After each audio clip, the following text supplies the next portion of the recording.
Aleluia. Abra sua Bíblia comigo no livro de Lucas, capítulo 20, e eu quero ler contigo do verso... Lucas, capítulo 20, do verso 20 até o 26. E na sequência, a gente vai ler outro texto bíblico, mas inicialmente Lucas, capítulo 20, verso 20. Glória a Deus.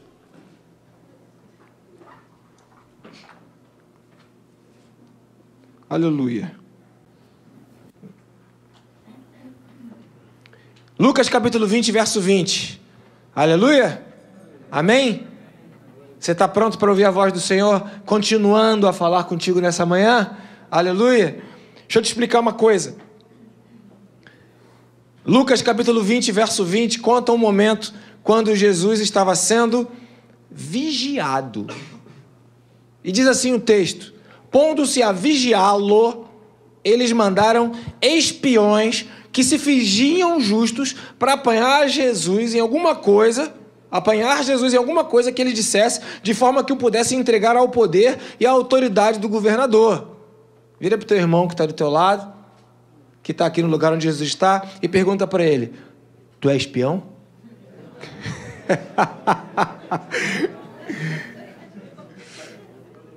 Tu imagina uma igreja, ou os discípulos, ou Jesus, do lado de pessoas que ele sabia que estavam lá do lado dele, mas eram espiões.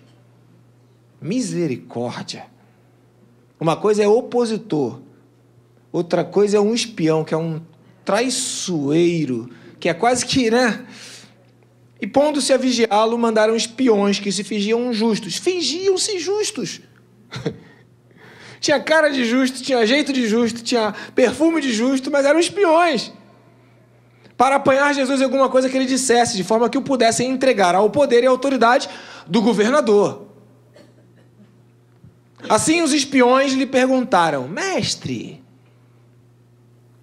qual seria o jeito de um espião falar? Mestre, tipo uma serpentezinha, né? Sabemos que falas e ensinas o que é correto, e que não mostras parcialidade, mas ensinas o caminho de Deus conforme a verdade. Ou seja, Satanás sabe falar afirmações que são verdadeiras, né? Afirmações verdadeiras com intenções distorcidas. É certo pagar imposto a César ou não? Verso 23. Jesus, ele percebeu a astúcia deles e lhes disse: mostra uma moeda, mostre-me um denário. De quem é a imagem e inscrição que há nesse denário, nessa moeda? De César, responderam eles. E então ele lhes disse, Jesus respondeu: portanto, deem a César o que é de César, e deem a Deus o que é de Deus. E não conseguiram apanhá-lo em nenhuma palavra diante do povo. Admirados com sua resposta, ficaram em silêncio. Agora continua, Mateus capítulo 17. Abre comigo lá, Mateus capítulo 17, verso 24 até o verso 27. Mateus capítulo 17, verso 24 até o 27. Que diz assim: quando Jesus e seus discípulos chegaram a Cafarnaum, os coletores do imposto de 2 dracmas vieram a Pedro e perguntaram: o mestre de vocês não paga o imposto do templo? Verso 25, Pedro: sim, paga. Pedro não sabia se Jesus pagava. Quando a gente afirma uma coisa que a gente não sabe, qual é o nome que dá isso? Sim, paga, respondeu Pedro. Aí quando Pedro entrou na casa, Jesus foi o primeiro a falar e lhe perguntou: o que você acha, Simão? De quem os reis da terra cobram tributos e impostos? De seus próprios filhos ou dos outros? Dos outros, respondeu Pedro. Então disse-lhe Jesus: então os filhos são isentos, mas para não escandalizá-los, vá ao mar e jogue o anzol. Tire o primeiro peixe que você pegar, abra-lhe a boca e você encontrará uma moeda de 4 dracmas. Pegue-a, entregue a eles para pagar o meu imposto e o seu imposto. Os dois textos que nós lemos têm uma coisa em comum. Diz respeito a pagamento de impostos. Estamos chegando no período do fim do pagamento do imposto de renda. Você pode dizer um amém a isso? Aleluia? Que mensagem é essa que o pastor... Oh, meu Deus do céu, a gente precisa falar disso dentro da igreja? Pagar imposto? Vamos falar de outra coisa. O que vem ao teu coração quando você tem essa coisa aí de pagamento de impostos? Uma breve pesquisa que eu fiz na internet mesmo, eu vi que tinham pelo menos 10 impostos diferentes que eram recolhidos na época de Jesus. Porque o Império Romano, eles tinham tomado conta, né, do povo judeu. O povo judeu estava vivendo um cativeiro romano. E por viver no cativeiro, o império dominador, que era o Império Romano, cobrava dos judeus impostos. Daí Zaqueu, que era um desses cobradores de impostos, que, sendo judeu, cobrava imposto para pagar para os romanos. Era considerado um espião, um traidor. E além desses impostos que eram cobrados do povo, porque estavam submissos, tinha o povo judeu que vivia ali. E o que o pessoal do povo judeu fazia? A liderança, que estava centralizada na liderança religiosa, porque o povo judeu teve aquele chamado de Abraão, Isaac e Jacó, teve toda aquela organização em função de Deus. Então, os líderes, eles eram os detentores da organização do templo. Ali estavam os fariseus, os saduceus, os mestres, né? O que eles faziam? Cobravam também impostos do povo. Esse imposto de 2 dracmas era o imposto do templo. Toda vez, todo ano, era recolhido um dinheirinho. E tinham mais outros impostos, que eram impostos relativos ao povo judeu, cobrando do próprio povo judeu. Então, ser judeu naquela época não era muito bom, não. Você reclama de ser brasileiro hoje, de que paga muito imposto. Eu acho que essa coisa de pagar imposto é uma coisa, antiga. O que vem ao teu coração quando você tem que pagar imposto? Uma coisa a gente sabe, né? Eu acabei de falar que cada um tem o seu cada um, mas tem uma coisa em comum. Estava lá em casa, conversando com a Drica e com a Gigi, sentados à mesa, e a gente concluiu que a única coisa que mantém um casamento é o objetivo comum.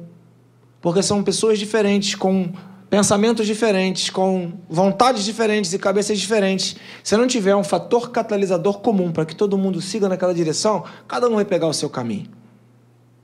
Então a gente tem que pensar na unidade, naquilo que é comum, para a gente poder continuar casado. E a gente tem que pensar na unidade, naquilo que é comum, para a gente poder continuar sendo igreja.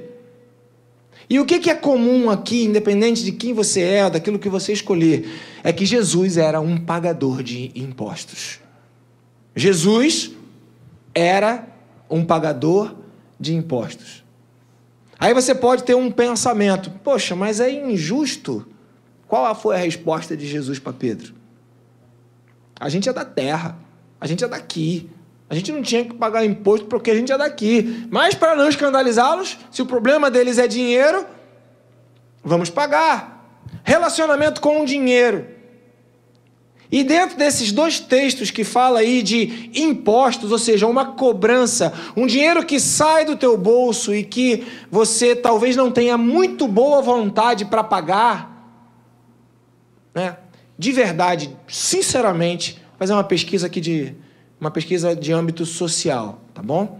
De verdade, quem tem prazer de pegar o DARF, o carnê-leão e pegar aquele imposto, descontaram esse mês no meu... Quem tem prazer e alegria fala: que bom, eu paguei esse imposto, levante a mão. O Malta. Tá bom. Tá bom. Tá bom. Que Deus te abençoe e te guarde. Fique de pé, por favor, Malta. Uma salva de palmas para ele, que ele merece. Merece. Ao único que é digno de receber as palmas nessa manhã por esse motivo. A maioria esmagadora de nós paga porque tem que pagar, porque é obrigado a pagar. Paga porque Jesus era um pagador de impostos, e se ele era, eu também vou pagar, porque ele pagava e eu quero ser igual a ele. Paga porque se eu não pagar, vou ter problemas, meu nome vai para dívida ativa, vou ter problemas jurídicos, fiscais e etc, etc. Mas não paga de boa vontade, mas paga. E crente tem que pagar imposto? 2 pontos, travessão na outra linha, abre aspas. Sim, sim, crente tem que pagar imposto. Jesus pagava impostos. Agora, se você vai pagar ou não, aí é contigo. Cada um segue seu cada um. Aí você vai ter o teu relacionamento com Deus. Mas Jesus pagava? Pagava. Pedro queria parecer que estava pagando, mas não pagava não. E Pedro era crente. E era seguidor de Jesus. Então, dentre os seguidores de Jesus, tem todo tipo de gente. E Jesus amava e recebia todos. Queridos, Jesus sentou à mesa com Judas, que logo tinha traído por causa de 30 moedas. Por causa de dinheiro, Jesus foi traído. E Jesus sentava à mesa com Pedro e comia com ele. Jesus estava livre do poder do dinheiro. Ele sabia se relacionar com o dinheiro. Nós precisamos aprender com Jesus a nos relacionar com o dinheiro de forma adequada. Então, como eu já falei, vou repetir sem querer ofender ninguém, em nome de Jesus, o meu interesse é que você cresça no conhecimento da vida espiritual, para que você se relacione bem com o seu irmão e com você mesmo e com as questões de Deus nessa vida, porque se Deus quisesse que você morresse, você já tinha ido na Covid, você está vivo, aleluia, amém, você está vivo, então Deus te deu uma segunda chance. Aguinaldo chegou lá na portinha e falou, opa, vou voltar, vou ainda não, vou ficar um pouco mais, estou vivo, está vivo aí. Glória a Deus pela tua vida. Então, se você está vivo, é porque Deus te quer vivo. E se Deus te quer vivo, tem um motivo. Então, é nesse sentido para te ajudar. E dentro aí de uma pesquisa que a gente fez com o Ministério de Casais da igreja, né, com os casais, a gente viu que a questão que envolve finanças, ela é uma questão que é importante para a vida de muitos casais dentro da igreja. Então, pegando esse relacionamento de Jesus com essa questão dos impostos, vamos falar sobre o relacionamento com o dinheiro, que é o título da nossa mensagem. Amém, queridos? Por quê? Porque a mesma indignação, a mesma dificuldade, a mesma angústia, a mesma luta que todos nós, mas ainda bem que não somos unanimidade, até porque tem alguém que fala que toda unanimidade ela é burra, e unanimidade é diferente de unidade, são coisas diferentes, né? Pensar diferente é viável, e manter a unidade da fé não é condicionado a pensar igual, mas é condicionado a querer valorizar aquilo que, em essência, todos nós entendemos que devemos observar, né? Eu vou pensar diferente. Vamos para a Barra da Tijuca. Vamos falar aqui a diferença entre unidade e unicidade. Eu vou para a Barra da Tijuca. Qual o caminho que você pegaria, pastor Lúcio, para ir daqui para a Barra? Alto da Boa Vista. Alguém pegaria um caminho diferente? Quem? Lagoa Barra, Zona Sul. Alguém pegaria um caminho diferente? Linha Amarela. Alguém pegaria um caminho diferente? Grajaú, Jacarepaguá. Alguém pegaria a linha vermelha, sairia lá em Campo Grande e daria a volta? Dá para chegar, não dá para chegar? Eu vou lá na linha em Campo Grande, depois de Campo Grande, aquele outro lugar, qual é o nome que dá? Santa Cruz, e pego a volta, não chego na Barra? Chego. Então eu posso ir pelo Alto, eu posso ir pela Zona Sul, Lagoa Barra, eu posso ir pela linha amarela, eu posso ir pela Grajaú de Carapaguá e eu posso ir por Santa Cruz. Mas todos estaremos indo para a Barra. Unidade é isso.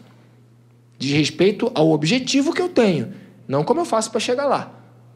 A gente pode chegar de maneira diferente. Todo mundo chegaria. Uns com muitos litros de gasolina a menos no carro ou muitas horas depois. Mas chegaria. Então veja que a ideia é que você tenha a unidade do entendimento de que você precisa ter um relacionamento com dinheiro. Mas ninguém vai dizer para você o que você tem que fazer com a sua vida. Isso compete ao Espírito Santo de Deus e a você se relacionar. Outra coisa que eu quero dizer logo no início dessa palavra é que a gente não está fazendo apologia à pobreza. Se Deus te deu prosperidade financeira de acordo com os padrões desse mundo e você é rico, saiba glorificar a Deus com isso. Você não precisa ser pobre para glorificar a Deus. Você não precisa ter simplicidade. Quer usar o teu relógio caro, a tua calça cara, o teu carro caro? Glória a Deus, seja feliz com isso, desde que isso faça parte do propósito de Deus para a tua vida. O problema não é exatamente, né, o ter o recurso. O problema é, para que eu quero ele? Porque se eu quero para mostrar para os outros que eu tenho, para mostrar para os outros que eu sou, é porque eu não sou. E a Bíblia fala que em Cristo eu tenho e eu posso todas as coisas.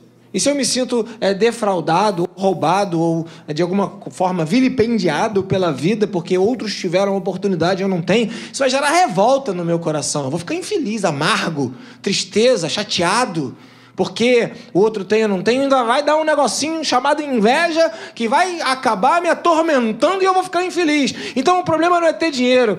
Tenha o seu dinheiro, tenha o seu carrão, seu casão, seu casacão, né? Seja bonitão, faz o que você quiser. Agora, isso faz parte do plano que Deus tem para a tua vida. É disso que nós estamos falando. Qual é o propósito de Deus para a tua vida? O que Deus quer com você? Eu lembro, por exemplo, aquelas mulheres ricas que abençoavam o ministério de Paulo. Lembra da outra que construiu uma casa para Elias? Então, o que você faz com os recursos que chegam à sua mão é que é o importante aqui nessa mensagem, e não dizer para você que para você ser crente tem que ser pobre. Isso é loucura, isso é pensamento de gente que não entende a Bíblia. Não é disso que está sendo falado. O que está sendo falado é qual é o propósito que Deus tem para a minha vida, porque se eu alinhar o propósito da minha vida com o propósito de Deus, eu vou viver em paz, eu vou viver equalizado, eu vou viver em harmonia. Mas se Deus quer uma coisa para mim e eu quero outra coisa para mim, o tempo todo eu vou querer o que Deus não quer, eu vou viver o tempo todo o quê?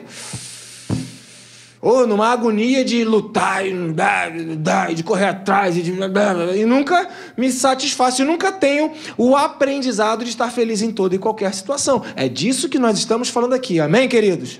Então, no nosso relacionamento com o dinheiro, não diz respeito ao ter ou ao não ter, diz respeito ao ser. Quem você é? Qual é o propósito ou plano de Deus para a sua vida? Então, Jesus, ele pagava impostos? Pagava. Pedro teve uma preocupação de ficar bem com todo mundo e ele preferiu, naquele primeiro momento, para não, protegendo, abre aspas, Jesus de ser considerado um sonegador, ou proteger a Jesus, ele falou, pagamos, mas ele não sabia se pagava ou se não pagava. E assim que isso chegou ao conhecimento de Jesus, Jesus falou, vai lá e paga, se já pagou, pagar de novo, e vamos resolver essa situação, porque a gente está preocupado mais em manter a paz e não escandalizar as pessoas que estão preocupadas com isso, porque tem muita gente preocupada com isso. Então, o que acontece?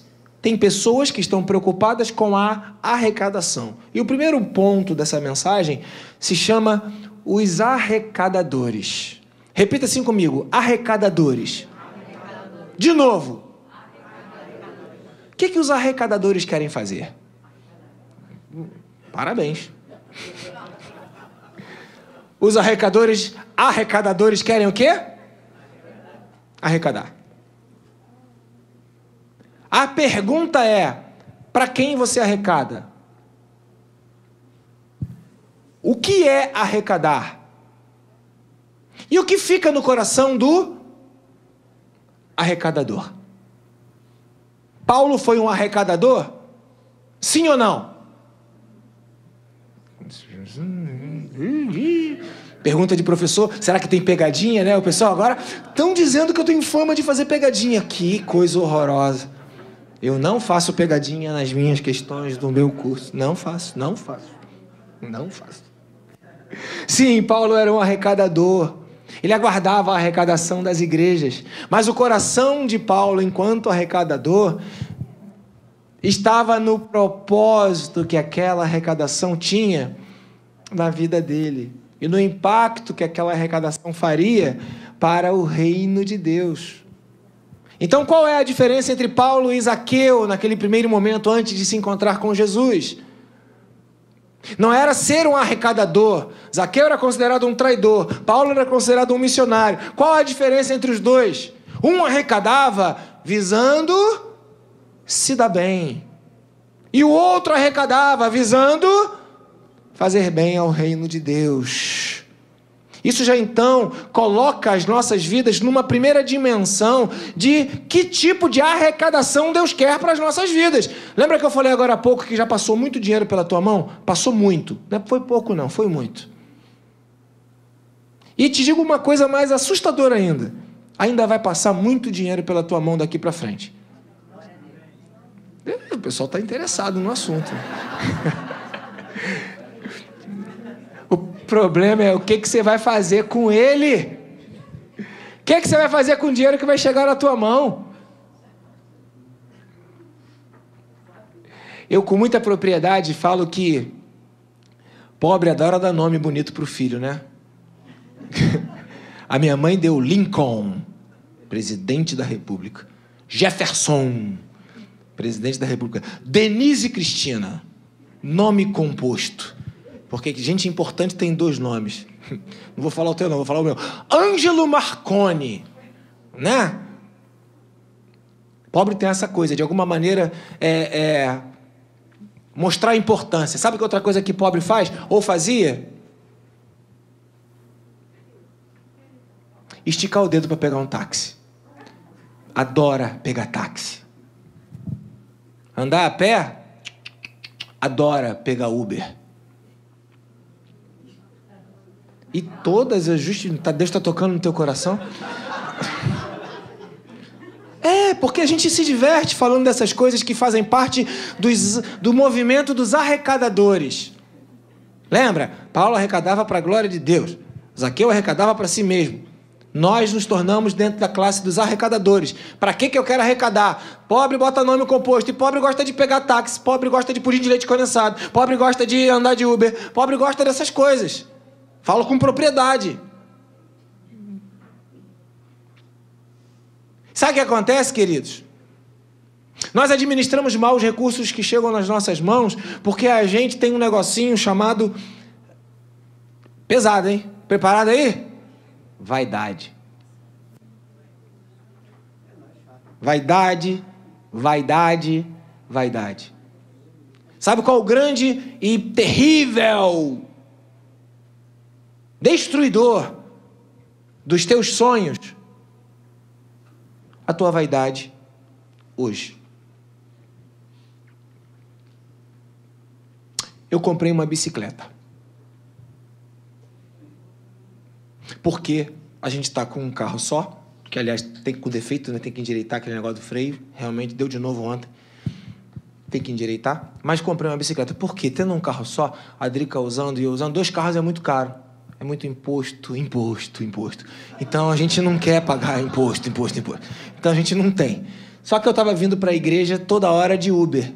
Eu moro ali do lado. Tem 2 opções. Ou venho a pé, ou venho de Uber. E pobre gosta de quê, queridos? Mas pobre não gosta de ônibus, Menara. Pobre gosta de Uber. Ou táxi. E aí eu comecei a pegar Uber. R$9. É R$8,90. É R$7,50. É 9 e pouco. Até o dia que teve uma inundação aqui, aí eram 11h40 da noite, eu tava indo embora depois de tirar água ali de um negócio que tinha alagado, tava pingando tudo na sala de som. 11h50 eu pedi Uber. R$80 daqui até lá em casa. 11h50 chovendo. Eu falei, mas não pago de jeito nenhum. Aí me ofendeu. Aí eu fui 11h50, depois de o dia inteiro ficando aqui, fui daqui até em casa a pé na chuva. Aí eu falei, a minha vida tem que mudar. A minha vida tem que mudar. A minha vida tem que mudar. Comprei uma bicicleta para não pagar o Uber de casa até aqui. E com o dinheiro que eu pagava no Uber, vou pagar a prestação da bicicleta e ainda vou ter saúde e ainda vou, economizar. O problema é que a minha vaidade não deixaria eu fazer isso se eu a tivesse. pastor presidente do Ministério Palavra da Verdade, saindo de casa de bicicleta? chegando na igreja fedido, suado. Vocês estão me entendendo? Guarda as proporções para o teu coração e você vai ver que isso se aplica à administração dos recursos que chegam à sua mão. E como arrecadador, você quer arrecadar e sem que você perceba, você se sente no direito de não sair de casa desde de manhã. Não tem como, vou ter que comer essa coxinha, vou ter que comer esse joelho. Você faz isso quando você vai na rua, irmão? Você coloca quase como uma regra você passar num pastel, numa coxinha, um pão de queijo, bem lembrado, um cafezinho, que é minha praia. E a gente vai querendo arrecadar cada vez mais para quê? Para andar de Uber, para pagar a coxinha de galinha, para poder pão de queijo, para comprar tablet novo. Jesus tem misericórdia da minha vida. Não, esse tem propósito. Esse tem propósito. Para quê que você arrecada? Então a gente começa a ver que a gente vai passando pela vida e a nossa vaidade ou a nossa incapacidade de fazer escolhas que sejam melhores fazem com que a nossa vida tenha um saquetel furado. E aí eu digo, muito dinheiro que passou na tua vida, você não conseguiu a realização dos teus sonhos porque você simplesmente deixou o dinheiro escorrer. E eu não falo isso para aqueles que administraram com consciência e escolheram ofertar, abençoar, escolheram viver uma vida na dinâmica da fé. Não é para esse tipo de gente que eu falo. Eu falo para aquele tipo de gente que, chegando na vida onde está no ponto de hoje, está insatisfeita porque não chegou onde queria ter chegado, não alcançou o que teria que ter alcançado, não construiu o que queria ter construído. É para esse tipo de gente insatisfeita que eu falo. E chama a sua atenção para te dizer que a construção, ela demanda tempo, disciplina e você vencer alguns limites do seu próprio coração, pagando o que tem que pagar a quem de direito e vencendo a sua indignação diante das cobranças que chegam para você. Porque o que tem a ver Jesus com o pagamento de impostos? Pedro ficou indignado e Jesus viu a indignação de Pedro e a indignação dos outros homens. Jesus falou, eu não quero que ninguém fique indignado, vamos resolver o que tem que resolver aqui. Eu quero ficar livre disso. Eu não vou movimentar a minha vida num processo de indignação, de infelicidade, de insatisfação. O problema que a gente tem com a relação que a gente tem com o dinheiro é a infelicidade que ele te causa. Ou a dependência da felicidade que ele te traz. Porque se você precisa de dinheiro para ser feliz, você não conhece Jesus.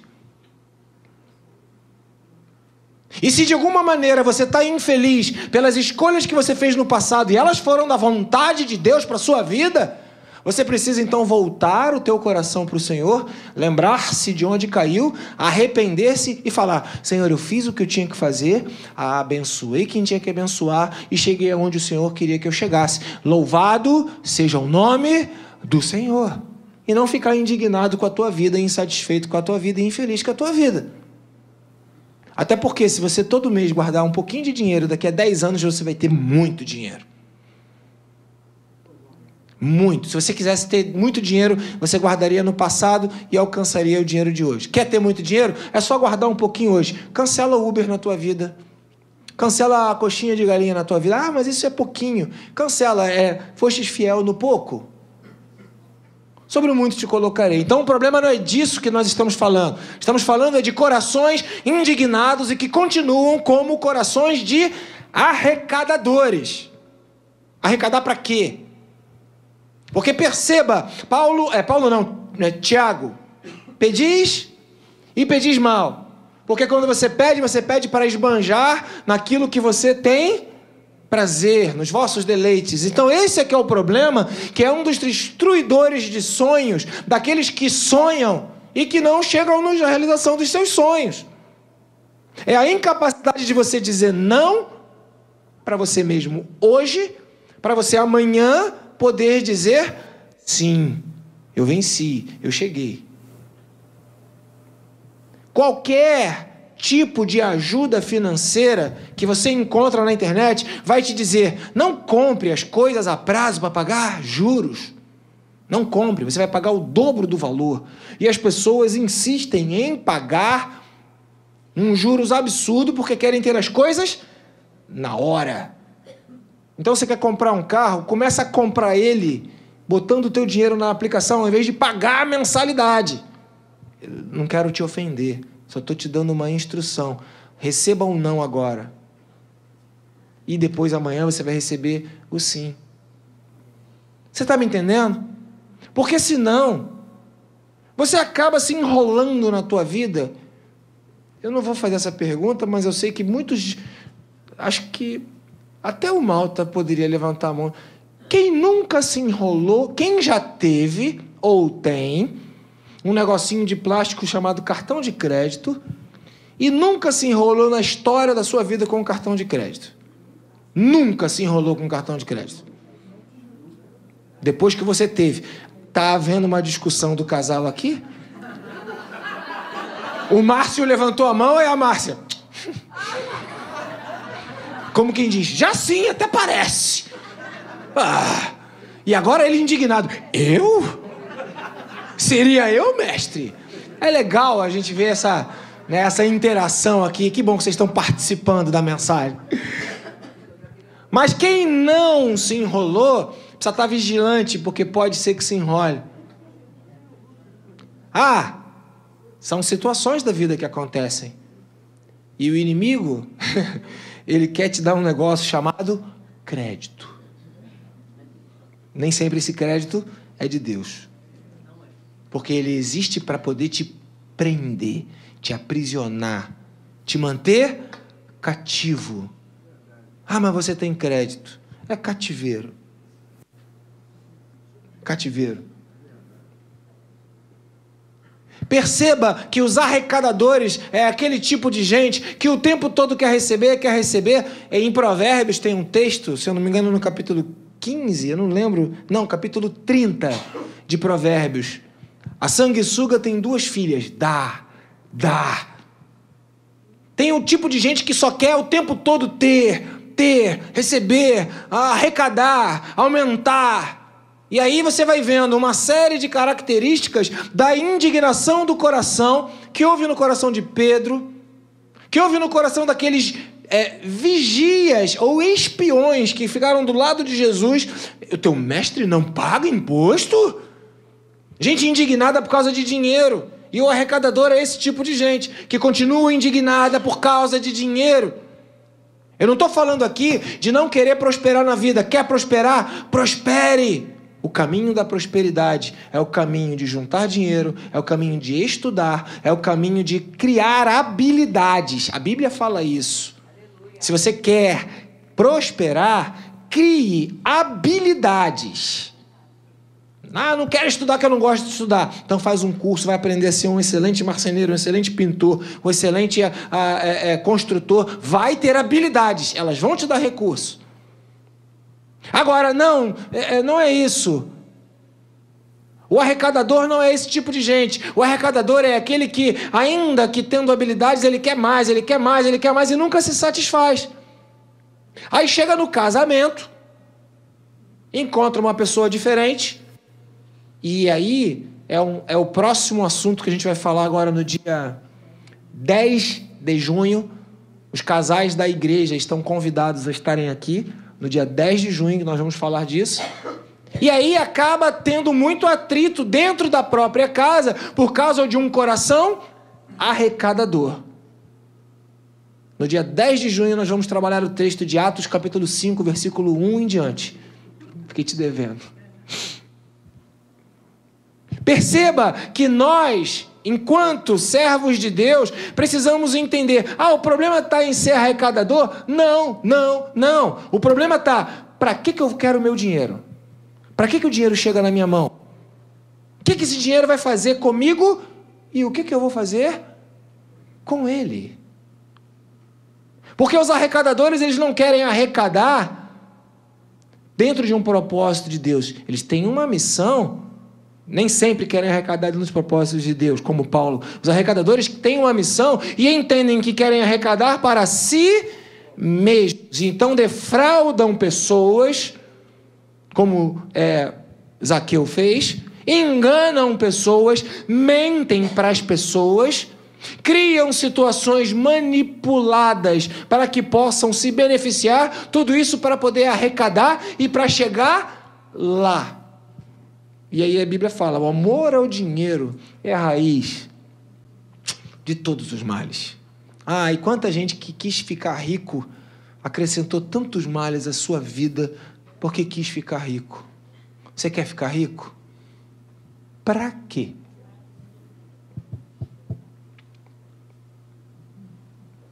Então, se a gente não sabe para que a gente quer o que a gente quer, pode ser que haja um impostor dentro de mim.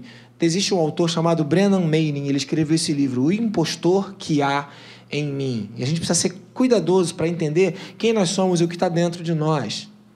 Porque os arrecadadores, eles vão ter dificuldade em ter relacionamentos. O pastor Lúcio abriu o culto falando de relacionamento. E essa mensagem, um primeiro subponto dela é: quando a arrecadação passa a ser um estilo de vida, dificilmente haverá, ponto A, relacionamento. Porque eu não vou me deter com alguém por nenhum outro objetivo, senão a vantagem que aquele outro alguém pode me dar. Amizades vão ser amizades escolhidas para que eu possa arrecadar alguma coisa. Eu vou querer perto de mim aqueles que podem me dar alguma coisa para eu crescer, para eu ganhar. O meu interesse vai determinar as minhas amizades ou os meus relacionamentos. Arrecadadores, se a gente tirasse do dinheiro, a gente falaria que, por exemplo, são aqueles camaradas, homens e mulheres que, sem caráter e sendo verdadeiros cafajestes, se aproximam das suas vítimas, outros homens e outras mulheres, com apenas o interesse de arrecadar para si alguns beijos ou um relacionamento físico com o outro. Não querem relacionamento, não querem contato, não querem dar e receber. Querem apenas beneficiar-se. Pastor Lúcio falou disso na abertura do culto, sobre relacionamentos sexuais ilícitos. Antes do casamento, o nome é fornicação. Depois do casamento, quando o relacionamento é fora, chama-se adultério. Arrecadadores querem para si e perdem de vista o propósito. Arrecadadores querem para si e perdem de vista o propósito dos relacionamentos. E aí o dinheiro vai falar mais alto do que os relacionamentos. Então, se você é membro de uma família e o irmão que você ama ou a irmã que você ama cresceu, ganhou dinheiro, tu começa primeiro a ficar com raiva, uma implicância. Depois tu começa a pedir um pouco. Aí quando aquele irmão acha, não vou ficar sustentando a vida desse meu outro irmão, pronto, já brigam. Já ouviu alguma história assim nesse sentido? Já ouviu a história de que os filhos eram felizes até o dia que os pais morreram e viraram agora inimigos disputando a herança? O coração de arrecadadores destrói relacionamentos. Então, em algum momento, você vai precisar aprender a perder. Essa mensagem do Evangelho, ela é uma mensagem que nos parece muito cruel, porque ninguém quer perder. Todo mundo quer ganhar. Eu estava ensinando lá no Seminário Betel para liderança, ou para os líderes que serão líderes de outras igrejas, a respeito sobre perder e ganhar, e estava falando de um ponto muito interessante, chamado testemunho dentro da igreja. Amém? Testemunhos são bons, que edificam, não é isso, queridos? Testemunhos são bons porque eles enaltecem a Cristo e fortificam a nossa fé. O problema é que, de alguma forma, culturalmente, os testemunhos foram associados a vitórias. E o sucesso é o resultado do testemunho. Eu me alegraria muito e me honraria muito de saber que tem gente aqui que está passando pelo vale da sombra da morte e está dando um testemunho. Olha, eu estou aqui, eu estou sofrendo, eu estou com dor, eu estou com enfermidade, o Senhor ainda não me curou, mas apesar de eu não ter ainda a cura que eu quero, eu não abro mão da minha fidelidade com Deus. Eu quero testemunhar para os irmãos que a minha fé não está firmada naquilo que Deus faz, mas naquilo que Deus é. E eu falava para os alunos, cadê o testemunho dos vitoriosos que foram crucificados de cabeça para baixo, que ainda não alcançaram a vitória. Eu honro muito as pessoas que, não tendo ou não sendo, não abrem mão de Deus. São dignos de maior honra aqueles que, não chegando lá, ainda continuam firmes no propósito, porque isso revela a fé. E é trágico quando o sucesso ou a arrecadação entra para dentro do coração do homem e faz com que os relacionamentos sejam diferentes, faz com que eu só queira me relacionar com pessoas vitoriosas. À luz de quem? Porque à luz da palavra de Deus, você pode estar andando pelo vale da sombra da morte, você pode estar sendo tratado por Senhor, você pode estar sofrendo dores, amarguras e lutas, mas você pode falar: eu sei em quem tenho crido, Deus é comigo, eu não abro mão da minha fé. E se a minha carne e meu corpo forem consumidos, eu verei a Deus. Mas arrecadadores não pensam assim, só querem estar do lado de gente, abre aspas, vitoriosa. Vitoriosa segundo quem? Você quer arrecadar para quem? Você quer ganhar dinheiro para quem? Paulo fala o seguinte: eu louvo a Deus pela igreja de vocês, filipenses, porque quando eu saí da Macedônia, ninguém me ajudou. É mais natural as pessoas serem interessadas na arrecadação que fazem apenas para si mesmas. E o coração do arrecadador, além de ter problema nos relacionamentos por causa dos interesses, tem problema nos relacionamentos porque é egoísta. Eu quero e quero para mim. Eu já antecipo que uma das grandes crises dentro de um casamento é o egoísmo. Dentro de casa, sim. Na administração financeira,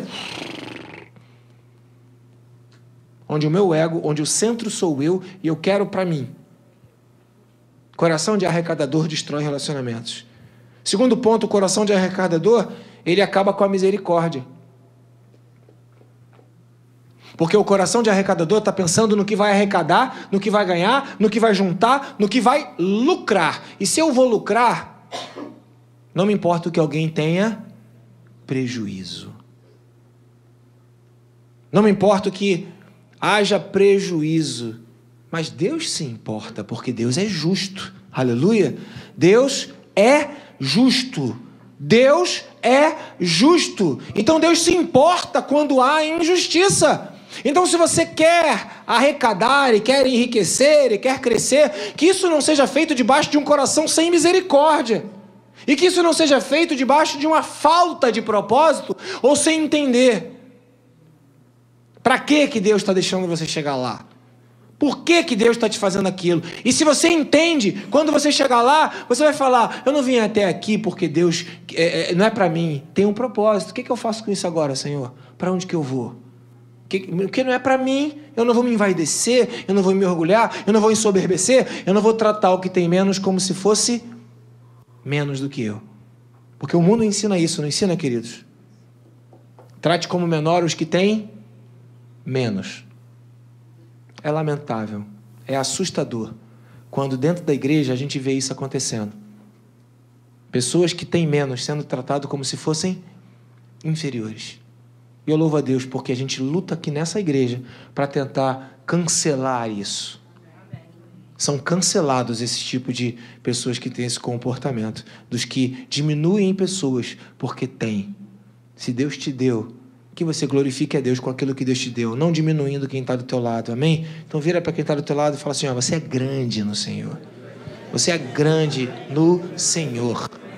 E a tua grandeza não está conectada ao dinheiro que você tem ou ao dinheiro que você não tem. Porque é o coração do arrecadador que faz isso com a gente.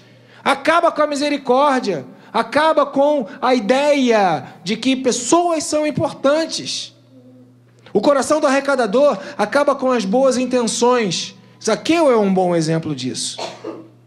Lucas capítulo 23, versículo 1. Apenas Lucas capítulo 23, versículo 1. Vamos seguir, tá? Não vai ser 21, 3:1 não, vai ter mais também.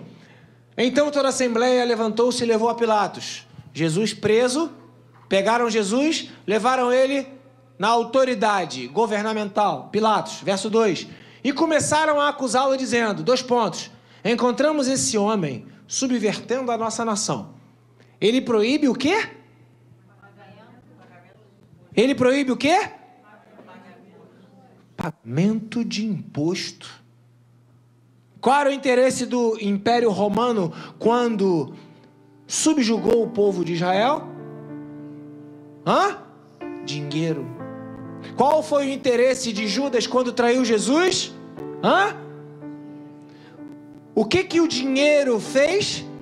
Levou Jesus para a cruz.